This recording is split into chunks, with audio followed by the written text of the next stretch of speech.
বিএনপির আরেকজন মুখপাত্র জনাব ইশরাক রহমান তার বক্তব্যে যেভাবে উলঙ্গ করে কিছু মানুষকে মারার কথা বললেন, তারপরে তার বক্তব্যে যেভাবে কটূক্তি করা, একদম খুব মানে নিম্নমানের শব্দ ব্যবহার করে যেভাবে কথা বললেন, এটা তো নাসিরউদ্দিন পাটোয়ারির বক্তব্যের চেয়ে অনেক ডিগ্রি নিচের বক্তব্য, অনেক লেয়ার নিচের বক্তব্য। তো আমরা যদি কারো কাছে ভালো প্রত্যাশা করি, আমার তো তার চেয়ে ভালো করতে হবে, কিন্তু আমরা যদি তার চেয়ে খারাপ করে ভালো প্রত্যাশা করি তাহলে তো ভালো হবে না। আমরা কিন্তু এই 1 জুলাই পেরিয়ে আরেক জুলাই এসেছি, এখন পর্যন্ত সিঙ্গেল একটা হত্যার আমরা বিচার দৃশ্যমান দেখিনি। আসলে এই অন্তর্বর্তীকালীন সরকারের যে প্রায়োরিটির জায়গাটা, সেটা যে মানে প্রায়োগিক অর্থে আসলে যেভাবে দেখার কথা ছিল বিচারের ক্ষেত্রে আমরা দেখছি না। সংস্কারের বিষয়ে সরকার যদি সবার সাথে ঐক্যমত্য হয়ে তারপরে একটা সিদ্ধান্ত নিতে যায়, তাহলে মানে আমার ঢের সন্দেহ আছে যে বাংলাদেশে গুরুত্বপূর্ণ সংস্কারের প্রশ্নে কখনো ঐক্যমত্য হবে কিনা। এক্ষেত্রে সরকারকে এটা মনে রাখতে হবে, তার সবচেয়ে বড় দায়বদ্ধতা, লেজিটিমেসি হচ্ছে এত বড় একটা অভ্যুত্থান, এত মানুষের জীবন দেয়া, রক্ত দেয়া, এবং সরকারকে স্ট্রংলি কিছু জিনিস 2-1 ব্যক্তি 2-1 দলের বিরুদ্ধে গিয়েও নিতে হবে, যেটা দেশের স্বার্থে গুরুত্বপূর্ণ। সো এই জিনিসগুলো আমরা দৃশ্যমান দেখতে চাচ্ছি, যেটা এখন পর্যন্ত পাচ্ছি না। আর আমরা মানুষের কাছে এই বার্তাটা পৌঁছে দিতে চাই যে মানুষের জায়গা থেকে এই পরিবর্তনের একটা মানে তীব্র আকাঙ্ক্ষা বা চাওয়া দেশের সামনে আসতে হবে।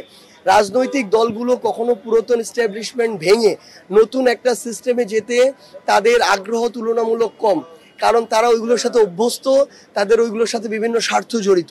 সো আমরা যদি এই ভেঙে চুরে নতুন একটা সিস্টেমের দিকে যেতে চাই, আমাদের জনগণ থেকে ওই তীব্র একটা চাওয়া আসতে হবে। এই মেসেজটা জনগণের কাছে পৌঁছে দেয়া, কেউ যদি যে কোনো অপকর্ম করে, চাঁদাবাজি, দখলদারিত্ব, ক্ষমতার অপব্যবহার, সে যেই দলই হোক না কেন, তাদের বিরুদ্ধে আমাদের আওয়াজ তুলতে হবে, এই কথাগুলো। এবং আমরা খাগড়াছড়ি যাচ্ছি, আমাদের পার্বত্য যে জেলাগুলো রয়েছে, এই জেলাগুলো আমাদের কাছে আরও স্পেশাল। আমাদের এই জেলার ভূমিরূপ বলি, এই জেলার লাইফ সাইকেল, লাইফস্টাইল বলি, সব কিছু আমাদের জাতীয় নিরাপত্তার সাথে জড়িত, আমাদের রাজনৈতিক অখণ্ডতার সাথে জড়িত, সার্বভৌমত্বের সাথে জড়িত, এবং অনেকের বিদেশি চক্রান্তও আছে, যেগুলো আবার এই পার্বত্য জেলাগুলোর সাথে জড়িত।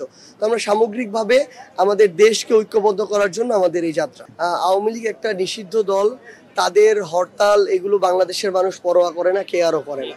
বরং তারা যেটুকু করছে এটা হচ্ছে তাদের জায়গা থেকে চোরাগোপ্তা সন্ত্রাসী কার্যক্রম, এবং এটা আমরা বিশ্বাস করি আইন শৃঙ্খলা রক্ষাকারী বাহিনী তাদের জায়গা থেকে যথাযথ ব্যবস্থা গ্রহণ করবে। আর একটা জিনিস কি দেখেন, আমরা যদি বাংলাদেশের রাজনৈতিক কালচারকে ঠিক করতে চাই, আমাদের সবাইকে সবার জায়গা থেকে ভূমিকা রাখতে হবে। আমি যদি তর্কের খাতিরে ধরেও নেই যে নাসিরউদ্দিন পাটোয়ারি কক্সবাজারে যেটা বলেছেন সেটা আমাদের হয়তো অনেক রাজনৈতিক ব্যক্তিবর্গের প্রত্যাশা অনুযায়ী ছিল না, কিন্তু গতকালকে বিএনপির আরেকজন মুখপাত্র জনাব ইশরাক রহমান তার বক্তব্যে যেভাবে উলঙ্গ করে কিছু মানুষকে মারার কথা বললেন, তারপরে তার বক্তব্যে যেভাবে কটূক্তি করা, একদম খুব মানে নিম্নমানের শব্দ ব্যবহার করে যেভাবে কথা বললেন, এটা তো নাসিরউদ্দিন পাটোয়ারির বক্তব্যের চেয়ে অনেক ডিগ্রি নিচের বক্তব্য, অনেক লেয়ার নিচের বক্তব্য। তো আমরা যদি কারো কাছে ভালো প্রত্যাশা করি, আমার তো তার চেয়ে ভালো করতে হবে, কিন্তু আমরা যদি তার চেয়ে খারাপ করে ভালো প্রত্যাশা করি তাহলে তো ভালো হবে না। তো আমরা চাই আসলে বাংলাদেশের রাজনৈতিক অঙ্গনে প্রত্যেকটা দল, রাজনৈতিক ব্যক্তির মধ্যে রেসপেক্টফুল একটা সম্পর্ক তৈরি হোক। এই জন্য আমাদের সবার জায়গা থেকে যেটুকু আমাদের করার আমরা আমাদের সর্বোচ্চ চেষ্টা করব। যারা যত বড় দল মনে করে যাদেরকে নিজেদেরকে, তাদের দায়িত্ব তত বেশি। শুধুমাত্র বললেও হবে না, দায়িত্ব নিতে হবে, এটা একটা গুরুত্বপূর্ণ বিষয়।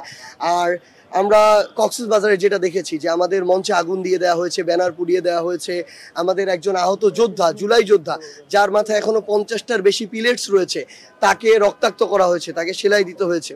এবং আমরা ফেনীতে গতকালকে ছাত্র দলের একজন দেখছিলাম যে বক্তব্য দিচ্ছে যে ফেনীতে ঢুকতে দেওয়া হবে না, বা এরকম অনেক কিছু আর কি। তো আমরা মনে করি কি যে এগুলো যারা কথা বলে তাদের আসলে বাংলাদেশে রাজনৈতিক যে এতদিনের আওয়ামী কালচার ছিল সেগুলো থেকে নতুন কালচারে যাওয়ার, তারা এই কালচারগুলোর সাথেই অভ্যস্ত আসলে, এবং তারা নতুন যে কালচারে যাওয়ার যে আগ্রহ, এই আগ্রহটা আমরা তাদের মধ্যে দেখি না। কিন্তু একটা জিনিস, ওই নতুন কালচারের জন্যই আমাদের এই ফাইটের জন্য আমাদের যদি প্রয়োজন হয় যে আবার আমাদেরকে কেউ রক্তাক্ত করুক, এটা নিয়ে আমাদের সমস্যা নেই, কিন্তু ওই নতুন কালচার স্ট্যাবলিশ করার প্রশ্নে আমরা বিন্দুমাত্র আপোষ করব না। তিনি একেবারেই তার জায়গা থেকে একদম আবেগের বশবর্তী হয়ে এই বক্তব্য দিয়েছেন। আমি পলিটিক্যাল ম্যাচিউরিটির কোনো কিছুই তার বক্তব্যের মধ্যে আসলে দেখিনি।